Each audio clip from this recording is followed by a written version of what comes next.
Со бројни настани годинава ќе биде одбележан ликот и делото на Григор Прличев. Манифестацијата Прличеви беседи ќе се одржи на 5 и 6 февруари. Повремените и сезонски работници добиваат законска заштита. Новите правила овозможуваат ангажирање на вработени, невработени студенти, ученици и пензионери без губење на веќе стекнатите права. Култното шоу Импровокација 10-тиот роден ден ќе го прослави на 10 февруари на малата сцена на Народен театар Охрид. ГРК Охрид го стартува вториот дел од сезоната утре со надпреварот со ракометниот клуб Прилеп.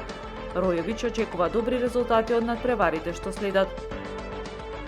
Времето утре промеливо облачно со дожд, температура во интервал од 3 до 10 степени. Следевте една минута вести на Охрид Ньюс.